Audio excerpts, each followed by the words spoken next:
We can start. Okay. Hello, welcome back, everyone. It gives me great pleasure to introduce our next presenter today, Johan Siebers. Johan is an associate professor of philosophy and religion at Middlesex University, London, and a fellow at the School of Advanced Study at the University of London. Johan is the editor of a journal called Empedocles, European Journal for the Philosophy of Communication, where some integrationists, including myself, have published already. So Johan's interests lie broadly in the philosophical dimensions of human communication. In recent years, he has become a friend of integrationism, though he enjoys the occasional critique of Roy Harris. Among his recent publications is the co-edited volume Models of Communication, Theoretical and Philosophical Approaches from 2019, published with Routledge. Johan's title of his paper today is Language Myth and Ideology Critique. Okay, Johan, the floor is yours. Thank you, Adrian. And thanks very much for the opportunity to speak at this conference. Indeed, I have become a friend of the integrationists. I haven't become an integrationist myself over the last few years, but I've always tremendously enjoyed discussing integrationist themes with several of the people here. And I'm looking forward to our discussion today as well. I'm not an expert on Harris at all. I remain a dilettante when it comes to the Harrisian corpus, but I will try to say a few things about what I've been thinking in terms of the relation between language, myth, and ideology. And so I'm looking forward to it to your questions and comments later on as well. I will share my screen now. Let's see. Yeah, is that working? Yeah, okay, good. So then we will begin, and I will speak for about half an hour, and then we will hopefully have a conversation.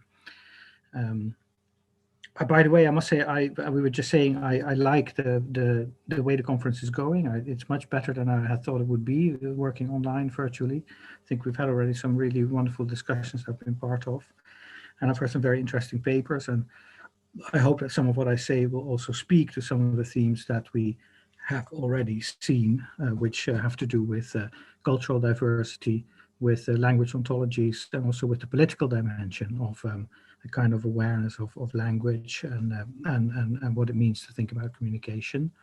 I also wanted to point out in the previous talk by Sinead, she mentioned that there is a kind of therapeutic dimension to integrationism, and that's something that I've always sensed myself, and that I feel is a very important element of what Harris is doing. He's trying to get us to think about what it means to communicate, what language is, and what it means to have language or also other forms of communication in a way that dispels certain myths. And of course, the language myth is a prime example of it. So what I want to, what I want to do is present, so think a bit with you about the relation between language myth as a notion in Harris's work and the notion of ideology, and then to ask ourselves what ideology critique is and what the relation is between what Harris is doing and what might go on in ideology critique. And I am going to take you through 4 steps, basically, of a sort of a sketch of an argument. It's quite sketchy at this point in time. The first step is to maybe say a little bit about my claim that the language myth in the way that Harris understands it, and ideology in the sense of false consciousness are nearly identical concepts. So that what we mean by ideology in the sense of the false consciousness that arises, for example, when you think you really want that iPhone and you've got to have it, that sort of ideology, we know that there's something else going on. that sort of ideology has, that sense of false consciousness has a lot to do with what language myth is all about. And then I want to suggest that language myth is not a mistake that we can get rid of, but is actually universal of communication in the human species. And so just as Horkheimer and Adorno already said in their dialectic of enlightenment, enlightenment becomes myth, and myth is already enlightenment. I want to sort of show why that is the case and why that makes the language myth a universal of human communication. And then I want to say the conclusion of that is that ideology critique, for example, in the form of the linguistic critique of the language myth, or the communicational integrationist critique of the language myth, is a universal requirement for human societies and cultures as we become more conscious of our existence as communicating beings. So I'm going to suggest that there is a deeper notion of universalism than the one that comes out of European Enlightenment universalism that actually does apply across all human societies. And that shows that we are all equally horrible because we all do terrible things to ourselves and to each other by believing in this language myth, which is in a way unavoidable. The work of critiquing ideologies and the work of critiquing the language myth, therefore, as well, is never finished. And then finally, but that's maybe a little bit just to prick up your ears, I'm going to suggest that this is a testable hypothesis, that we can actually use this as a framework for intercultural dialogue, for example, and see if other people feel the same way. And then we might be surprised to find that they do or that they don't. So that is the structure of what I would like to explore with you. Now, this language myth, I'm going to make a few points. This language myth, most of you will be familiar with it, but I take it as the idea that language is a fixed code, is something that you can learn and participate in, that consists in words or concepts or symbols, however you want to call it, that have some sort of existence independent of our own processes of understanding and that we use to make sense of things, to communicate with each other or to know the world. And I want to suggest that, and I think Harris talks about this as well, that the idea that you would have a fixed code consisting of signs that are somehow determinate and identifiable, and then a context in which these can be used, so that that's split between the code and the context, that is itself, that's already the language myth. So for Harris, the sign is radically indeterminate and radically contextual, but that almost means that there is no difference between sign and context. They arise in the same moment and they disappear in the same moment. Whereas the idea that there is a fixed context or a permanent context is a kind of container, as Harris calls it, and then a code that we can maybe interpret differently in different contexts or so, with the same sign that can mean different things in different contexts. That is already language myth. And I was thinking earlier on as I was preparing this, there seems to me to be a kind of parallel between the idea of the fixed code and the idea of money as a currency. We have coins, we know what they mean, it says on the coin how much it is, and you can use it to pay things. And if the context, if depending on the context, the meaning of the coins would change, then they would be of no purpose and no service. And this morning, Adrian sent me some wonderful quotations, and I found one where actually Harris uses this word currency precisely in this context. And it's in the discussion of Humpty Dumptyism. I hope you can read that. It's not too clear, I see now, which is from Science, Language and Communication, a book from 1996, where Harris says about what would happen if the distinction between sign and context were to be given up.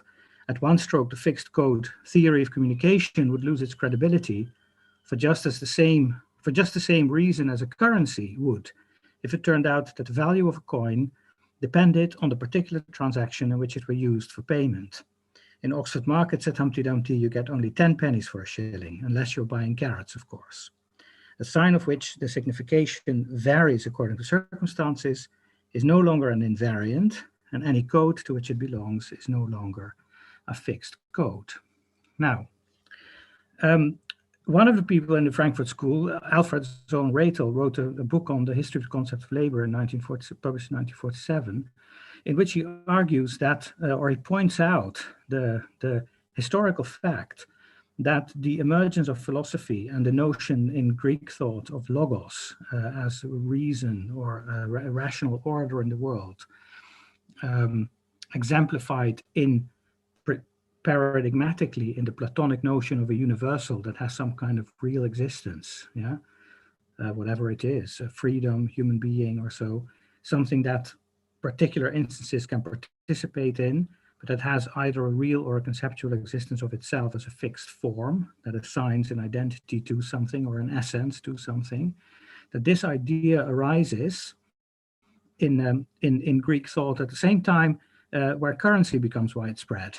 And he suggests a kind of parallel between money as an equalizer, you can put a price on everything, and the concept as an equalizer. And he points out that logos is related to the Greek legein, which means to collect together, to collect together in a unity. And so there seems to be a kind of parallelism between a code, a fixed code in a context, this kind of segregationalist, as Harris calls it, idea of a fixed order, and the emergence of currency, the emergence of money. It is a kind of currency. And I think that is already an interesting point to see when we start to think about what ideology is and what ideology has to do with language myth. So this is maybe the heart of the language myth, just as in Marxism, the idea that things have a price on the market is also a kind of myth, is a kind of fetishization, as Marx calls it. And so we might say that this fixed code, of this thought of language as a fixed code, is a kind of fetish of valuation in the life of the mind, of what in the economic life is the fetishization of value of commodities on a market. There seems to be a kind of parallel between these two things. Now, then the next step is to say, okay, these codes exist. Languages exist in the sense in which, we are speaking English now, or in which there are social institutions, or in which objects on a market, goods on a market have a price, or in which my labor has a price. These things exist. And Harris suggests that that is indeed the case, and that we are free to ignore these codes where we encounter them or not, and suffer the consequences. And he gives an example when he talks about absolute music and programmatic music, which is also in the science, language, and communication, and where he points out that there is this curious distinction in classical music between absolute music, pure music, which does not have a meaning, so to speak, and programmatic music, where the symphony expresses what the storm feels like, or what the water feels like, or what my heart feels like when it's in love or when it's sad or so. Yeah. So the language, the music becomes a representation of something else, whereas in absolute music, the music doesn't represent anything. That was a big theme in 19th century philosophy of music.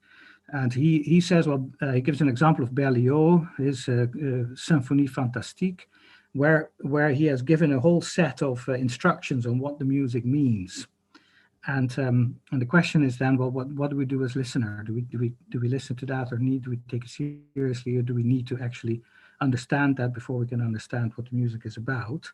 And that's where he makes this point that Berlioz is trying to instill a code on his music, and we as listeners are free to do what we want with that or not. So let's briefly listen to him.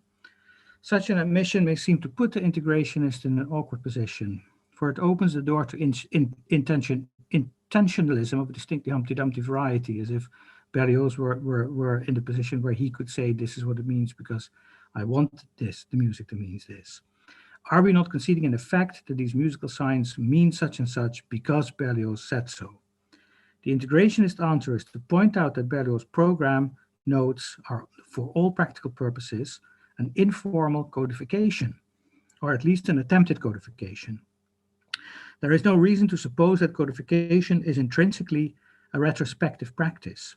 It is possible to invent the rules of a game and only then proceed to play it. It is likewise possible to invent the rules of a game that is never played at all. So it is open to Berlioz or any other composer to say to us, when you hear these notes, I want you to imagine such and such. We do not have to pay any attention to these instructions any more than we have to pay attention to any other kinds of codification. But if we do not, then we risk being out of touch or at loggerheads with those who do, including in this instance the composer. And when it comes to composition, of course, the consequences are probably quite minimal. But when it comes to traffic rules, or when it comes to ideologies or religious dogma or so, then the consequences are often much starker. So what it shows us is that codifications do exist, and that there is always an element of choice in whether you follow the code or not, whether you ignore it or not.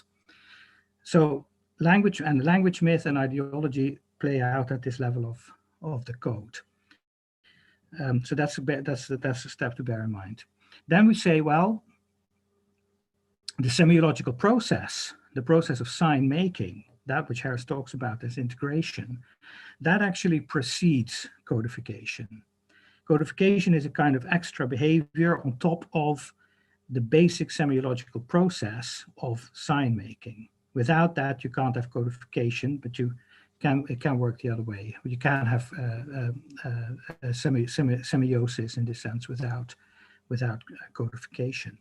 An example is where Harris says I, the word I does not mean the speaker. And I think this has to do with this personalism that Sinead also talked about. There is kind of radical personalist dimension about how I integrate what makes meaning to me.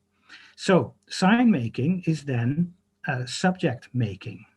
It is not the case that there is already an I that is sitting there, aware of itself, whatever it is, and then proceeds to communicate and integrate.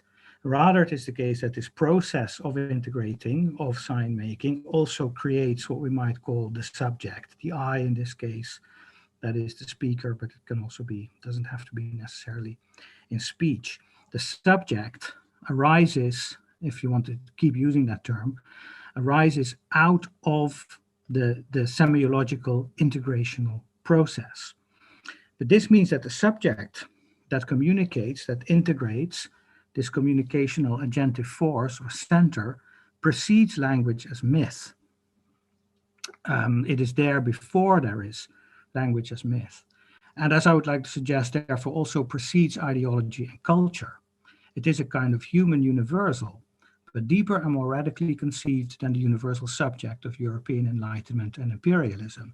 That is a subject that is already the addressee of a particular ideology, as we will see in a moment.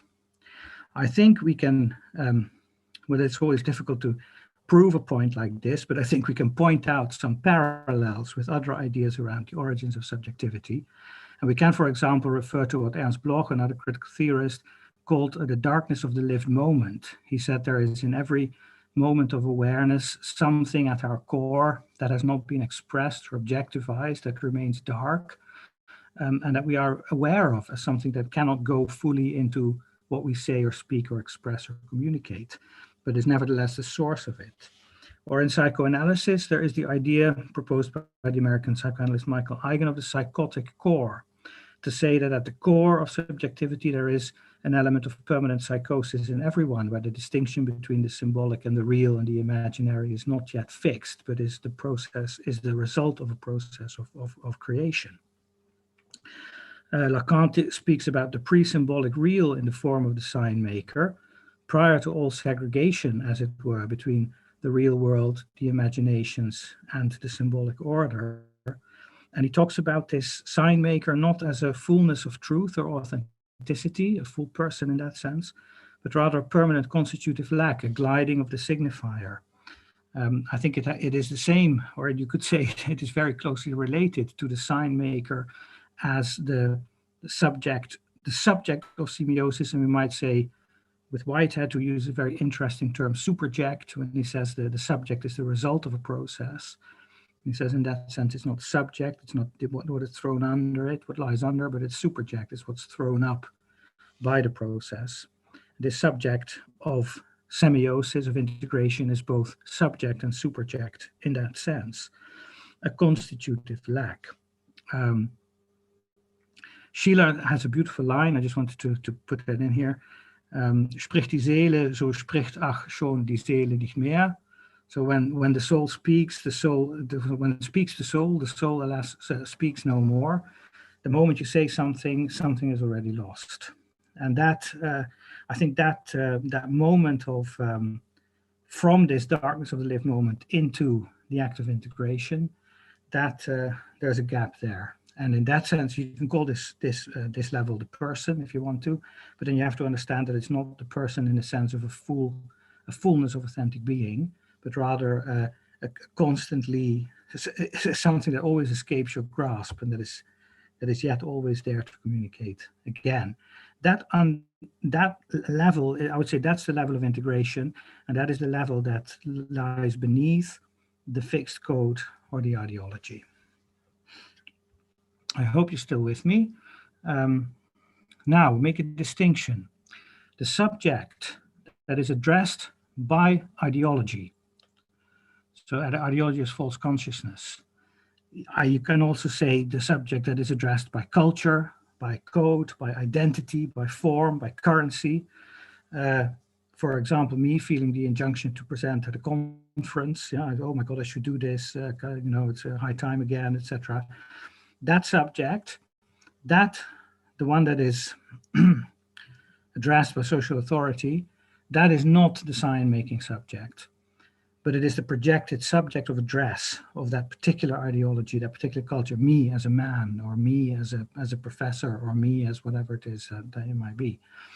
The one whom social authority interpolates, as Althusser uses that word, is already the ideological subject. And that's to be distinguished from the sign-making subject. We meet this subject, this subject of ideological authority, precisely in our fantasies of being free of ideological constraints, being free from the appeal by authority when we fantasize that we're living our dream or what we would really like to do. That is where we are most unfree, most determined by the ideologies whose conscripts we are demanded to be. These imaginations that we then lose ourselves in, my book will be read by everyone, or, would, as Lacan says, be traversed in the psychoanalysis in order to come to the point where a kind of bare subjectivity, the real as constantly displaced movement of sign-making, could be intimated, obliquely and forever out of reach. This true subject of sign-making is the communicative subject. That is the integrating subject. It is universal and forever out of reach, but respect for it is the basis of all ethics, and we might argue of all politics as well.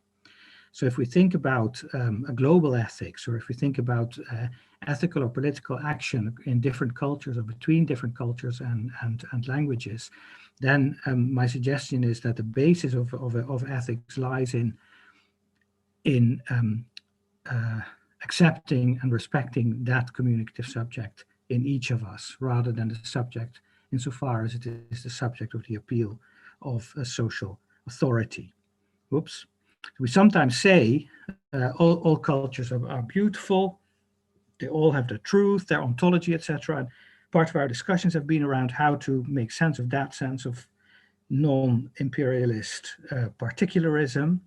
But I would say, as I put on the first slide with Zizek, but all cultures are also truly horrible, because all culture is code, or is myth in the sense in which we've explored it, is ideology, and therefore all culture has its skeletons, its innumerable dead in its closet. And they all exhibit the tendency to language myth, to the glossing over, quite literally, of the integrational sign maker. In that sense, in this deeper sense, there is, so that we claim here, where we see how, if it holds up to your critique, but the claim is that in that sense there is a universal subject of communication. Now, this is all going very quickly, and I'll take only a few more minutes. But what I've done now is to suggest that there is actually a deep parallel between the language myth and ideology as we see it, and that the core of subjectivity is in ideology critique, that which always escapes the full grip of ideological thinking, that is pretty much the same thing as the integrational or communicating subject in integrationism. A question that now arises is, why would it be the case that the language myth occurs in the first place at all, right? Is it just a mistake? Is it a local European mistake? Is it just an unfortunate start in Greek philosophy of language? Could we just clear things up and be done with it? Can we do without this dupe? Or again, in Lacan's words, do the non-duped err? Does the language myth have a function? Do we need it?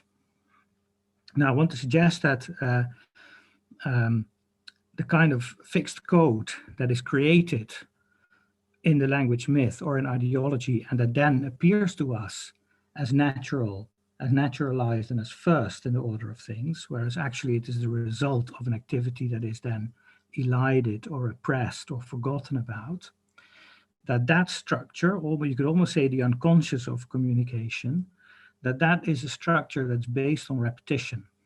And that the concept has come up in some other presentations as well. It is only repetition that makes the fixing of code, and therefore also the fixing of ideology, of identity, possible. And it seems to me that repetition at the basic animal physiological level alleviates fear, because it creates a rhythm in experience, it creates a pattern, it allows for expectation to be structured and ordered, and therefore it is a way of managing the emotions. Yeah? It's not only Berlioz, I say, here had the longing to accompany the score of his life with an ordering principle. In order to encompass the temporal sequence of the events of our life in some stable order, we need to create code. The moment the human animal becomes aware of time, that is the moment where emotions start to run havoc and where fear becomes uncontrollable, and we need repetition and order to manage that fear. And that's a suggestion, and I don't know, but that's my idea. Yeah? And as the structure of symbolization is itself temporal, integration is a temporal notion, we might see that there is a strong link between the arrival of communication in the human form, of which language is an integral part, and the emergence of the temptation, maybe the need to fix codes in order to make life in a larger sense livable. And so a very interesting quotation from Wittgenstein in this context about forms of life, when he speaks about that in the Philosophical Investigations. He says, he writes on page 174, can only those hope who can talk? Only those who have mastered the use of a language. That is to say, the phenomena of hope are modes of this complicated form of life, the form of life in which there is such a thing as language.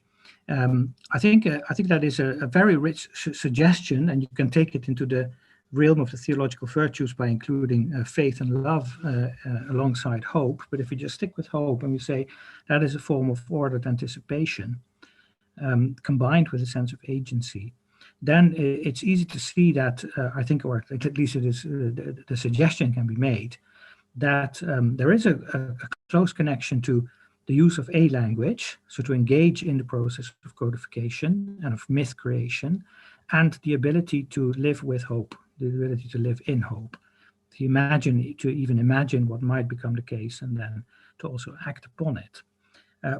Only, of course, the problem is that our move out of the immediacy of personal integration, of just living from moment to moment, our move out of that happens via the creation of this myth, of this ideology that then has to be critiqued and therapized infinitely. Otherwise, we lose ourselves in it, and it becomes a fixed form, and we forget about how it actually came about. And we could say the multiplicity of cultures in the world is to a large extent that. The human communicator is therefore caught up in a never-ending web of hope, myth, and critique. This is of these myths. This is our common humanity as the symbol-using and abusing animal, as Kenneth Burke, the American rhetorician, called it. And he says, not for nothing, symbol-using and abusing. And I think what I've said is just that these two always go together. The use creates the abuse, and the abuse necessitates the return to the proper use. And that never stops. At the heart of the desire to forget that we are the ones who created the codes lies, I think, as I said, fear, and it's even mortal fear. I refer, I don't want to, can't divulge on that now, but in Canetti's book, Crowds and Power, there is this wonderful analysis of the command as a speech act, in which Canetti suggests that behind every command ultimately stands a death sentence, because the command or the order derives its force from the ultimate threat of being expelled from the community if you don't follow the order. If you stick with your obstinacy long enough, you will be excluded, and that means that you will be excluded from food, and that means that you will die. So telling other people what to do or giving orders, and even in the form of expectations and requests, ultimately triggers at the level of the biological subject, the animal, the body, this remembrance of mortal fear. And I think that that is a constant conjoinder of all social order and all culture. It's beautiful, but as I said, it also always has its horrible side, and it doesn't matter whether you're talking about an indigenous African culture or an indigenous European culture. Only in dialogue, only by becoming better communicators, can we alleviate, and more aware communicators, can we alleviate this fear and learn to live with it. And so there is indeed an intimate connection between language myth and dominating ideology, between culture and violence. Moreover, this connection, because it is based on pushing the sign maker out of view, out of awareness, is probably universal, and has also the necessity of ideology critique is universal, although the form that this critique will take will vary widely between cultures. And as I suggested, this is a testable hypothesis, because we can actually we don't need a fixed code to go to whoever it is that we're talking to, ourselves or somebody else, our neighbor, no matter how far away. And we can talk about, or we can observe, we can try to talk about the experience that someone has of living in their culture, of living with their language. Do people experience the fact that the words sometimes don't match what you want to say, or you can't say what you have to say or want to say? I think it's a universal experience. And the moment we find these signs of sign making in a culture, in the self-awareness that people have of themselves as communicators, I would say we have found the origin of language myth in that particular culture. So it's a testable hypothesis, and that means that it's also a truly critical theoretical moment, in that it allows us not just to understand an aspect of the world, and in this case our communicative behavior, but that it also offers a recipe to change things. That it's not just, and that's classical for critical theory, as Horkheimer says, critical theory doesn't just understand the world, but it seeks to liberate people from the circumstances that enslave them, circumstances that they have created themselves. We make ourselves slaves in the name of communication with others and of building a life, and then we have to free ourselves from it. I think that is so that's my suggestion. That is what the language myth and ideology have in common, and why both are unavoidable and also permanently in need of critique. So that is where I will stop. Thank you for your attention. I'm looking forward to your questions and comments.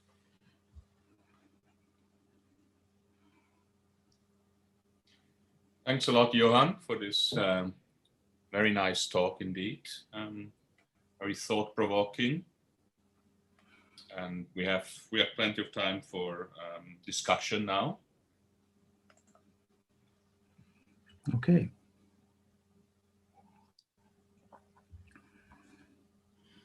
So while the questions are being written down, maybe I can start with one for you. What do you make of Harris's claim, actually, that the language myth, right, as he shows, is a product of a highly literate society, not an illiterate or pre-literate society. Yeah.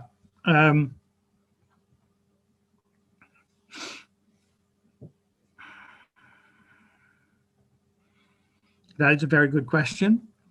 So I would like to, well, if the response that I would give to that question, but it is a bit speculative, is to focus on this notion of letter and the literal, and what the literal is, and I would say, based on Lacanian psychoanalysis, I would say the letter is the material embodiment of the constancy of meaning, and that doesn't necessarily have to be in a script culture. So that doesn't necessarily have to be the written word, but there has to be some kind of pegging of the flow of meaning into some kind of embodiment. But that can also be a practice, or it can be a ritual, or it can be a material object of some kind. It can be a totem, for example. And I would say that if we understand these things as literalness, then the argument would hold up. But in terms of the language myth as a product of reflection, I would tend to say, but it's of course speculative, I'd have to do much more work to be able to say anything definitive about it. It's probably much more to do with the invention of money than with the invention of writing. I don't know what you think of that, but because you were saying that basically any human culture, any human community has their language myths, right? If I understood correctly. Yeah, that would be the idea. Yeah, because without it, an ordered form of life is not possible. Therefore it quasi has to take the shape of something that is the case. So we have to forget that we were the ones who created it. But then, in order not to get lost in those creations, we have to retrieve them constantly. And it seems to me that is intended as a kind of observation about culture in general. But I would be very interested to hear if people maybe have different views of that.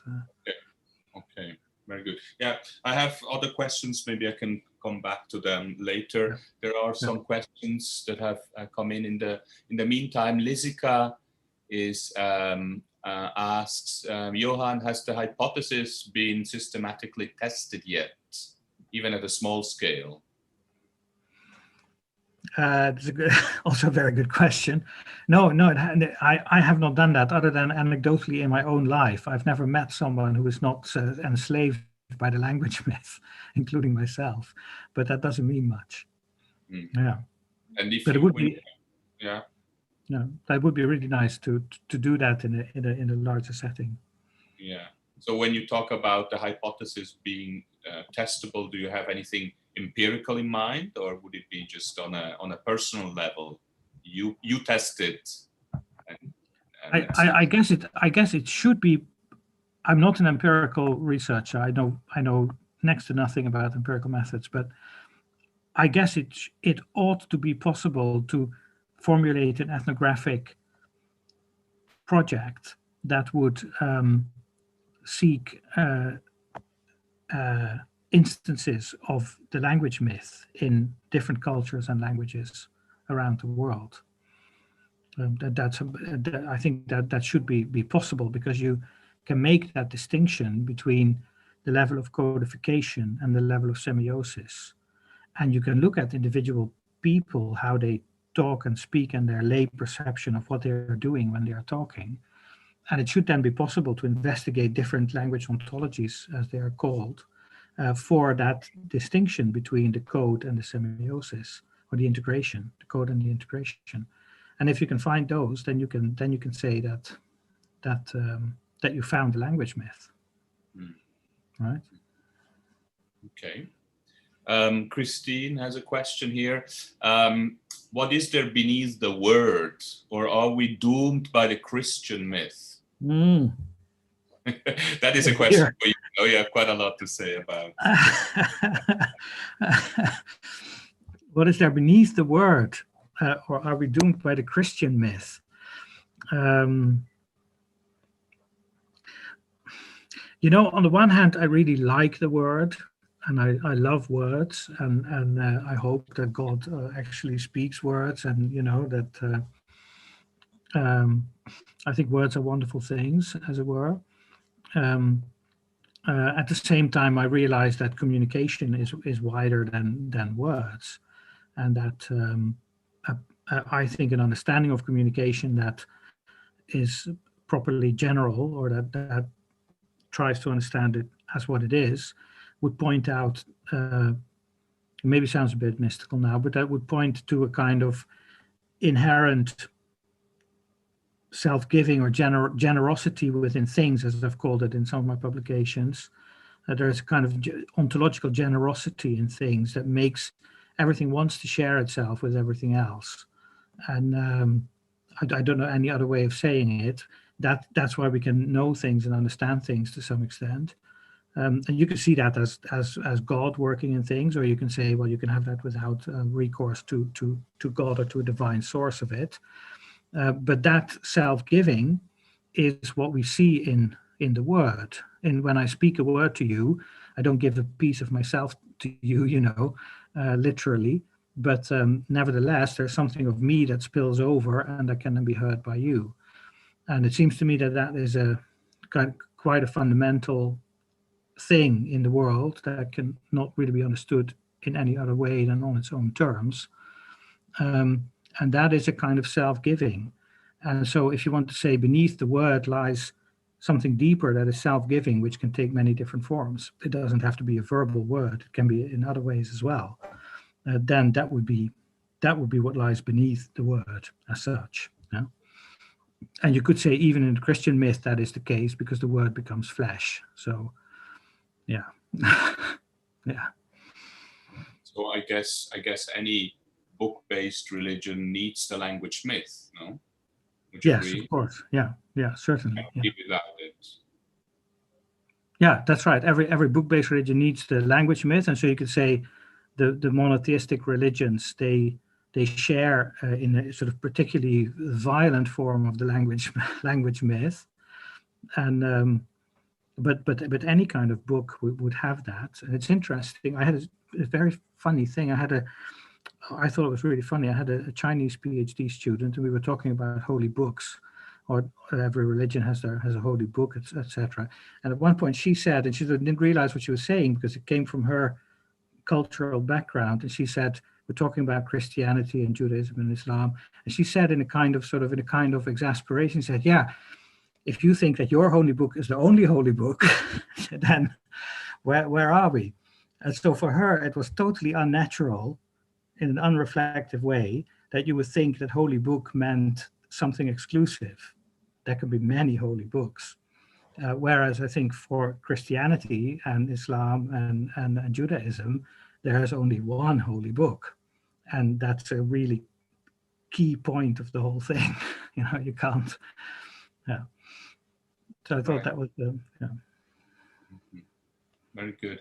Okay, thanks. So we have a question from Sangeeta. Thanks. So what language do you propose that can be or should be used to test the hypothesis you are proposing? Yeah, that's also a very good question.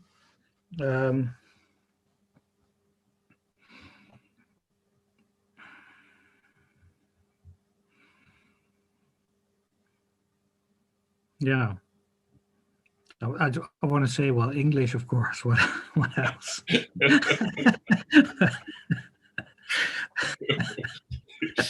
It's not funny. We should. It's not funny, but I imagine that I would be looking for maybe more for behavior or for communicative behaviors that express the distinction between integration and codification than a particular language, and I can imagine that these things would be recognizable. And maybe there is a kind of assumption in what I'm thinking now, I don't know to what extent that would hold up, that these recognitions are pretty universal. So when we were talking, we had a round table on integrationism and philosophy of communication a while ago at Middlesex. Adrian was there as well, and Sinead as well. And we were talking about a paper on language ontologies by the two people that you must know their work. I forgot their names now. Auken Heinrich. Yeah, precisely. And I was thinking that they present this image of a kind of really massive identification of a particular culture with their ideology, their way of thinking, or their ontology.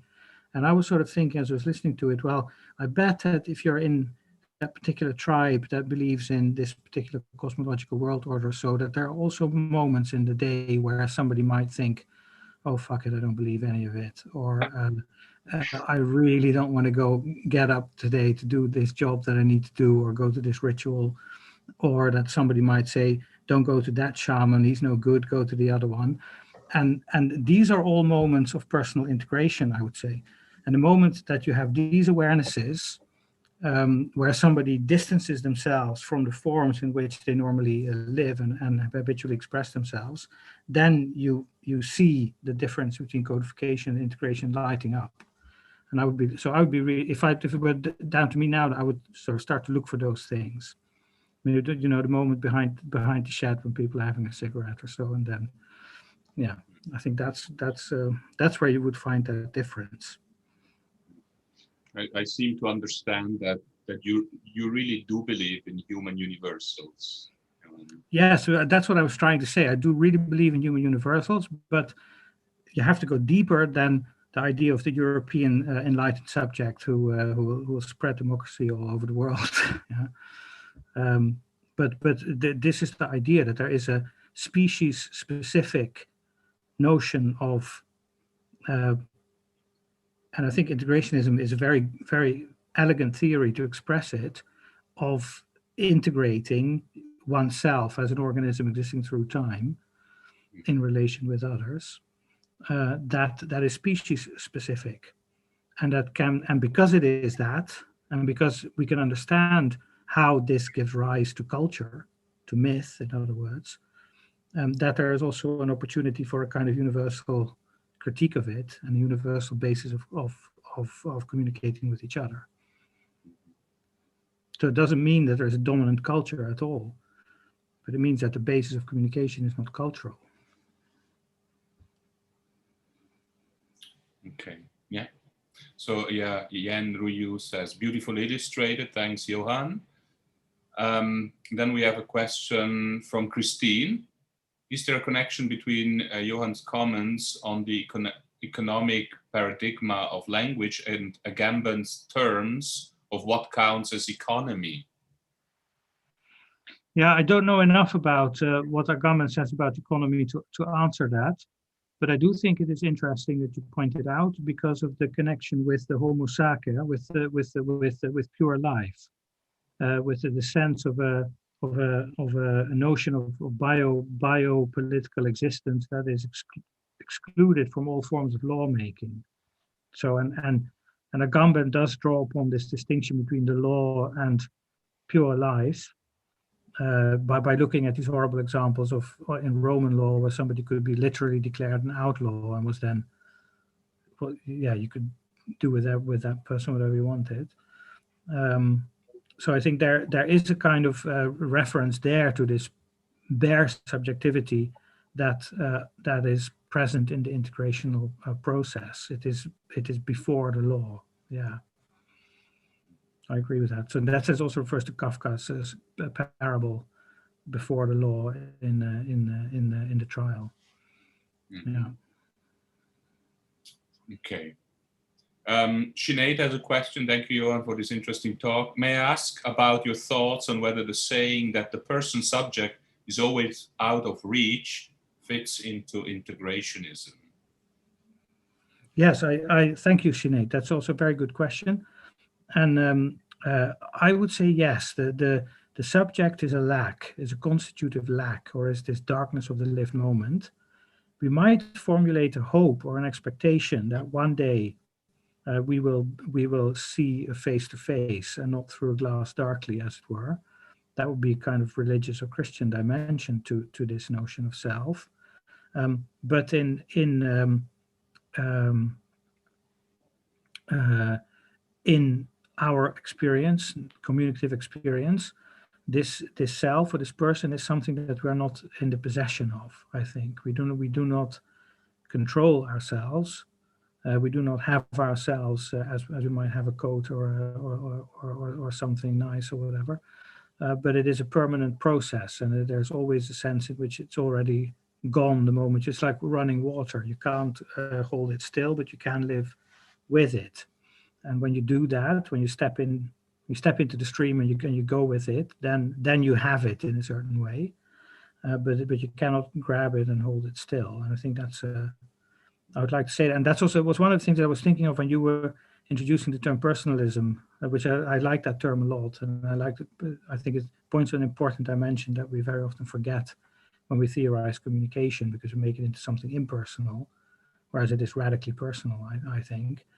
But if we think of that person in too much of an essentialist metaphysical sense as the rational substance that is sitting there, then I think we miss that processual dimension. Mm-hmm.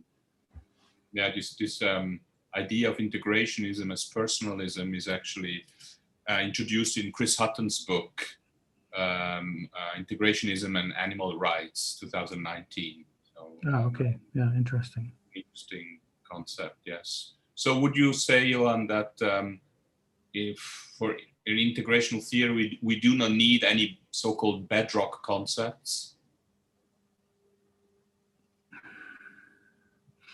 Like the self or time or... Yeah, I guess... yeah, what do you mean by bedrock concepts? That are concepts that are... It cannot be, I think, further. You cannot go down anymore. They're like you reach the bottom. No, there's no more explanation necessary. Yeah, no. I do know. I would say yes, that exists. Their explanations come to an end somewhere. So there is but I think maybe bedrock is a misleading metaphor, because it implies clarity, that you know where you are when you've hit it. Mm-hmm. But I would say, for example, this notion of the person or the self or the the semiological self or that is a kind of bedrock concept. You can only, I think that at this level, there are things that we can only understand. I always use the phrase can only be understood on their own terms. Yes. So if you, for example, if this is a slightly different context, but if you think of Martin Buber and his distinction between the I-it and the I-thou relation that we also talked about at various conferences, I think that is, if you want to call it that, a bedrock concept. There's no way in which you can understand the relation between I and a you other than on its own terms. You cannot reduce it into something that is not an I-you relationship and then say, look. So for example, if you try to explain the I-you relationship by saying that's the intersubjective relationship, then we have got the world upside down. We only understand what a concept such as an abstract notion such as intersubjectivity, what that means, on the basis of our direct experience of what it means to relate to a you, to another person, and not the other way around. And so in that sense, I think it's very important that we see that there are ends to explanation, that there is self-evidence. Yeah. It's very, very, very difficult thing to say these days, but yeah, although you can always be mistaken where you think you find it, but without that, it seems to me to be a totally hopeless endeavor. You can't even get started. Mm-hmm. Okay, yeah. So Peter Jones says, thanks, Johan, very interesting. Sangeeta asks, so the issue, I think, is the universalism of the language issue, multiversal ways of understanding them. I do have a lot of time for the notion of the multiverse. I like it a lot. Ernst Bloch also uses it deliberately in his writings when he talks about intercultural relations. There is a multiverse, and so I like that. I think it's also the case that if we look for if we look for let's say the distinction between codification and integration in others or in other languages or other cultures, we are engaging in a kind of bilateral process of understanding. We're talking about contact zones rather than coming to share an overarching paradigm or language or something like that. So in that sense, I think multiverse is a good notion. Yeah. Mm-hmm. This reminds me of of the opposite stance.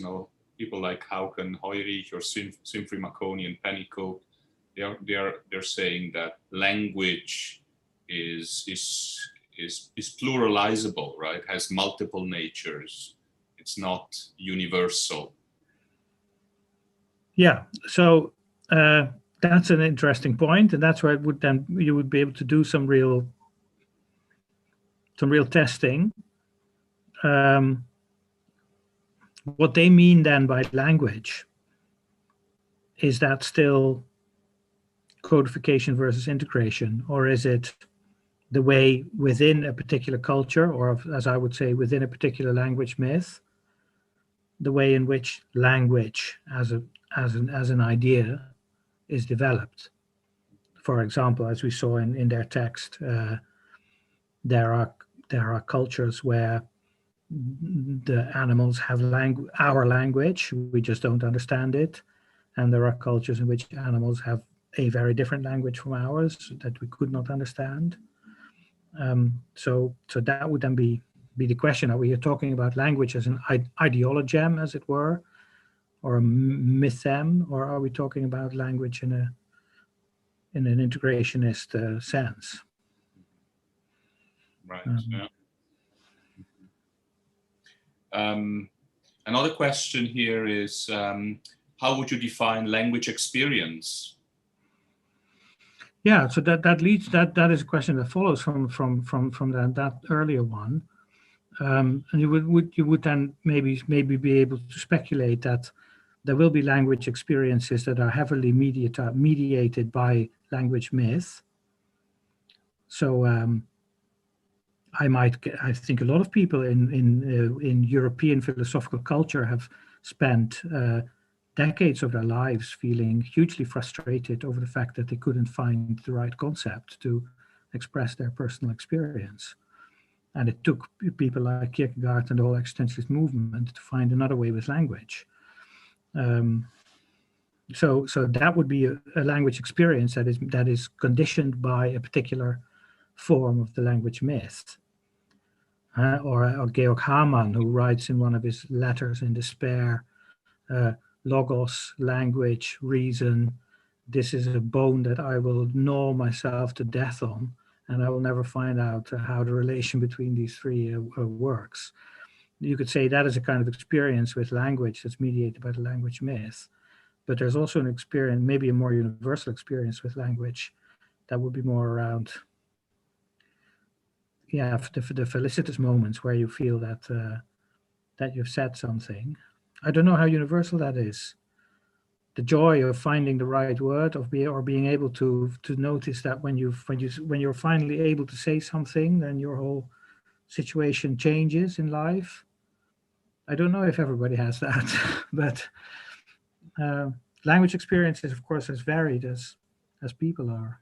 But it's a good question.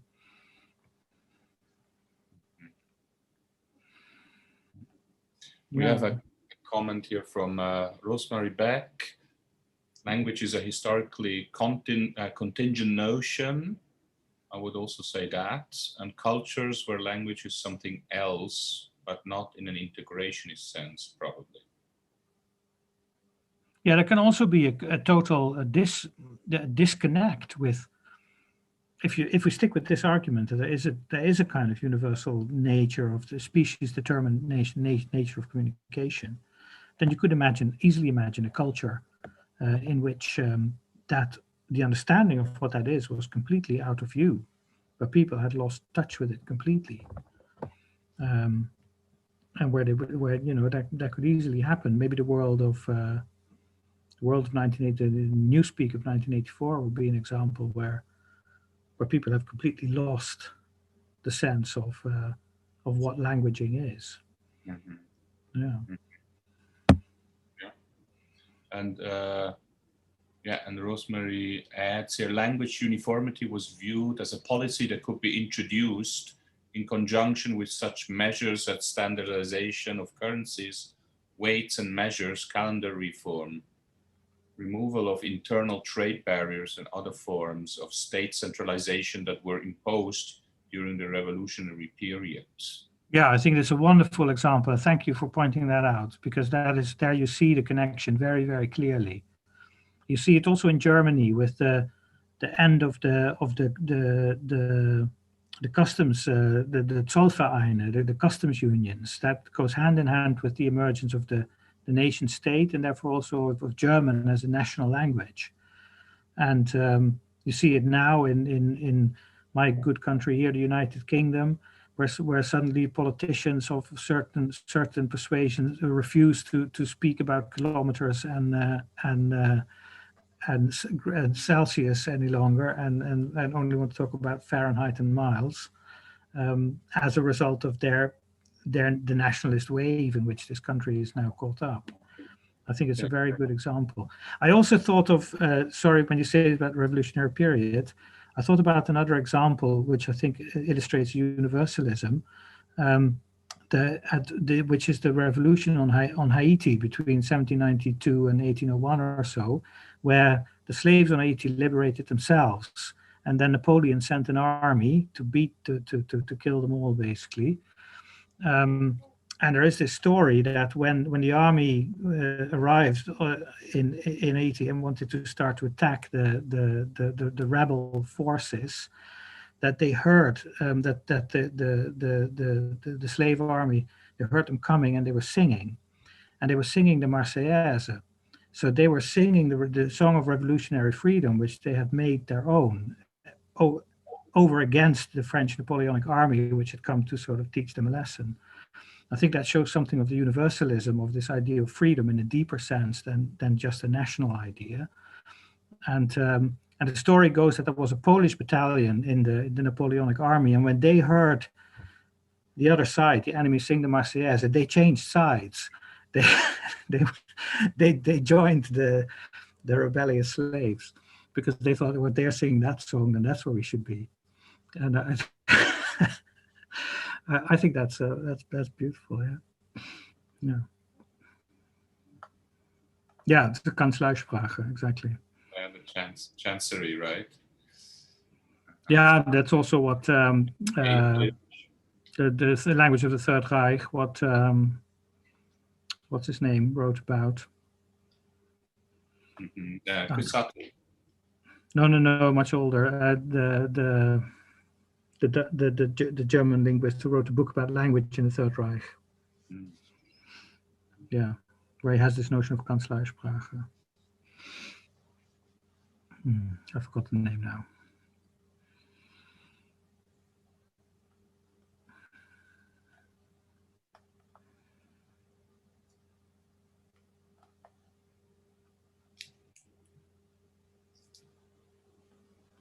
So what would be the, if I can put it like this, the positive aspects of the Western language myth? If there are any. Yes, no, I do think there are, yeah.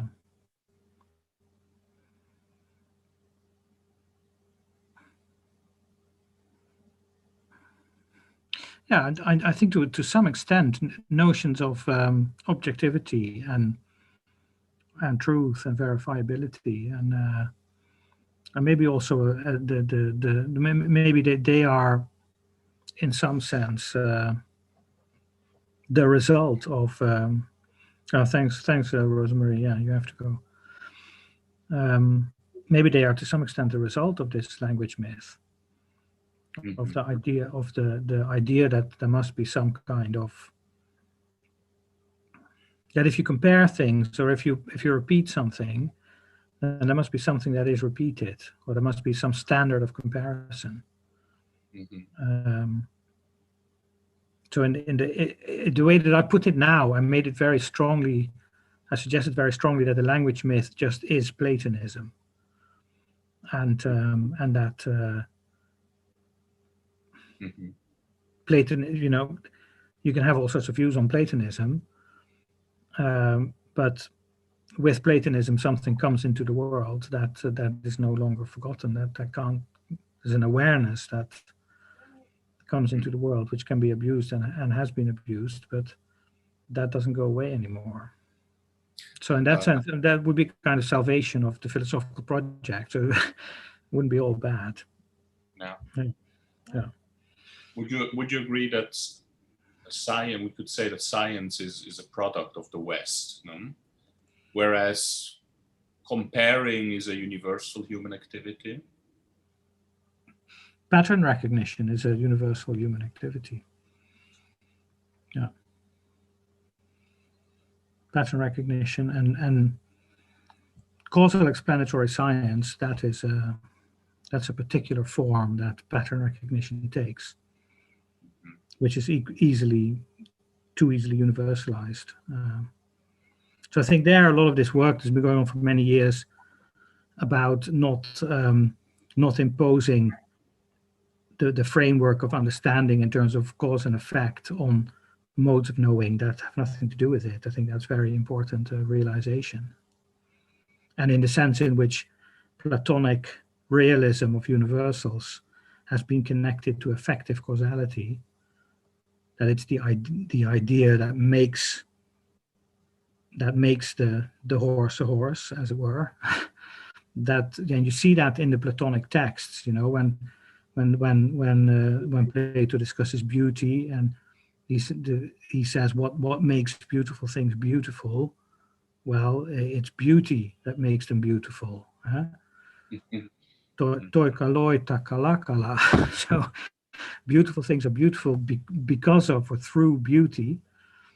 I think that is in the Phaedo. It's a beautiful line. It's 100E, if you want to look it up, where Socrates says, what makes beautiful things beautiful is beauty. And he says that as a critique of his earlier self that was looking for a natural explanation of why things are beautiful. For example, that could have a hypothesis: things are beautiful when they are symmetrical. It turns out not to be the case, but that would be a start. Yeah. And then he said, well, I tried to play this game, and I got into physiology and psychology and cosmology and etc. But I lost the beauty in this process, because if you say things are beautiful because of the symmetry, then yeah, that symmetry is a condition of beauty, but you don't know, you still haven't got any closer to the beauty. And so then he says, so that's why I decided to leave all of that natural explanation and to just stick with the fact that what makes something beautiful is beauty. And you could say, I think that's sort of birth of the notion of the Platonic idea. And you could say that is the birth of the language myth. And the moment you combine the natural explanation in terms of cause and effect with this observation that what makes beautiful things beautiful is beauty, then you've got yourself into a model. And then you've got a kind of imperialist scientific notion, as it were, of the world, the dominating notion of the world. Whereas you can also read that second statement that Socrates makes in a very different way, as saying there is something in beauty that you have to understand on its own terms. That cannot be reduced or relegated to anything else. It just is what it is. And you can understand that it's connected with all sorts of things, maybe symmetry, maybe many other things, but beauty is still beauty. And if you take Platonism to point us to that experience, that these things are, then I think you're using it in a very different way from that, where you're trying to make it into an explanatory discourse that explains the causes of things. So in a way, the result of the therapy of the language myth would be to say, what's good about the language myth is that it makes it possible for us to see that beautiful things are beautiful because of beauty, but it necessitates also the critique that we don't misunderstand what we say when we say that. I don't know if that makes sense, but yeah, that's... yeah, it does. Yeah. It does. Yeah. Obviously, postulating the concept of beauty is part and parcel of the language myth. Precisely, yeah. Yeah. So if you say, when Socrates says beautiful things are beautiful because of beauty, he postulates the concept of beauty, that's language myth. And I think Plato falls into that trap himself. Mm-hmm. So it begins there, but there is a different way of hearing it.